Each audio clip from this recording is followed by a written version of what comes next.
Voice of America Washington से news minute के साथ मैं हूँ सारा जमान।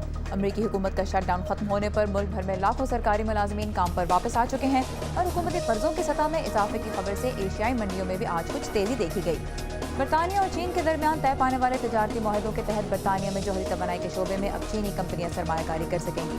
बरतानवी हुकूमत के मुताबिक मुमकिन है कि मुस्तकबिल में उसके न्यूक्लियर पावर प्लांट्स के ज़्यादातर शेयर्स भी चीनी कंपनियों के पास हों। इंसानी हुकूक की एक ऑस्ट्रेलियन तंजीम वॉक फ्री फाउंडेशन की नई रिपोर्ट के मुताबिक दुनिया भर में तकरीबन 1.5 करोड़ अफराद इस वक्त गुलामी जैसी जिंदगी गुजार रहे हैं। 162 ममालिक की फहरिस्त में भारत, चीन और पाकिस्तान पहले, दूसरे और तीसरे नंबर पर हैं।